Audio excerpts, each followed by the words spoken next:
I came over here as a refugee in 1985. To me, the fear of the war and young people's disappearance, and it has made me feel insecure. So my office was raided and I had to flee.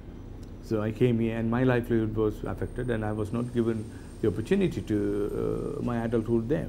So the days what I spent in this country is more than the days what I spent there. So to me, this citizenship is important because this is my promised land and a new home, and be part of it. Seeing the diverse community in Newham, we have a large number of refugee communities here. So being a Tamil councillor, there are a lot of demands and expectations from the community, but I clearly tell them that my role is not only to represent the Tamils, but to the wider community. This is my role to welcome them, representing the Queen, and telling them about the meaningful citizenship.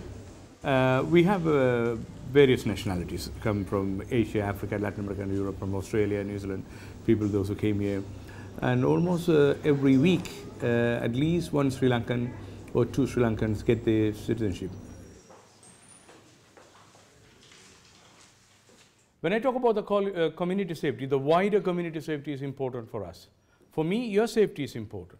We would like to see that you as an adult, as a new citizen, how best you can positively contribute to achieve the wider community safety is important. We brought all of you together today to see who and who become new members of our family. I keep on saying family, that is what we are.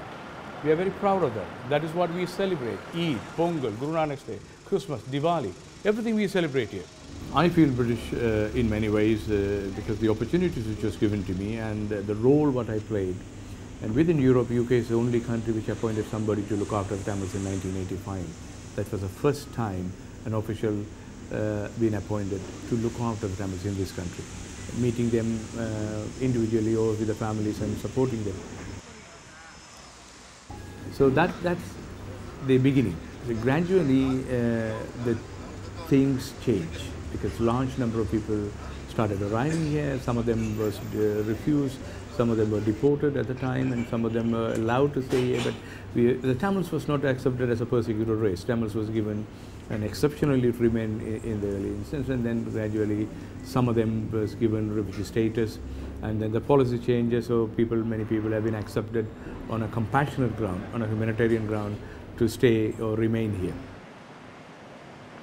Everybody was in a shock that arriving here as a refugee. Some of them stayed in the temple, some of them stayed with their friends, some of them stayed with their families. By the time there was not a single community organization which was available for us to help. Now there are so many organizations. The expected Tamil community, those who are here, they themselves not used to seeing these large number of asylum seekers or refugees coming from Sri Lanka, so it was new to them.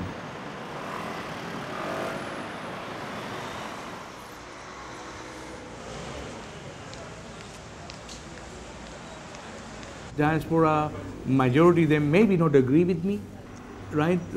For peace and reconciliation, they wanted justice, they wanted to see that separate state. So all sort of aspirations are there.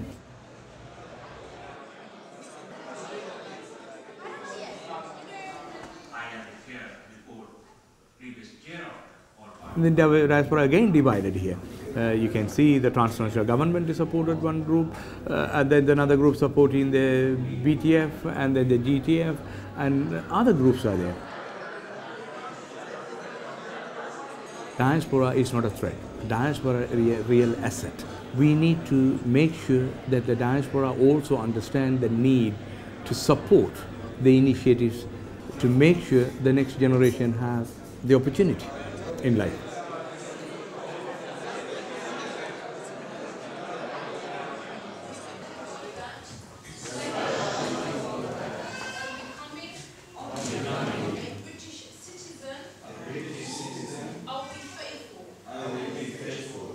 I feel proud to be part of it, and I feel proud that I was involved in the process of seeing many people, those who have gone through the difficult journey to come to that stage.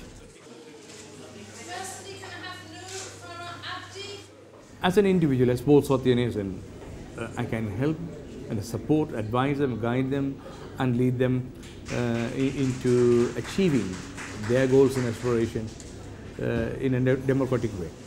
But as a councillor, I have a responsibility because I'm not a Tamil councillor. I'm a councillor, happen to be a Tamil. So my priority is my ward, and then I have a collective responsibility for the borough.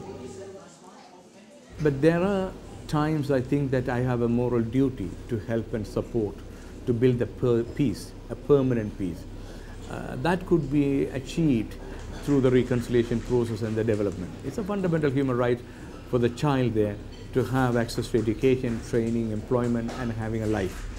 30 years of war has killed those aspirations.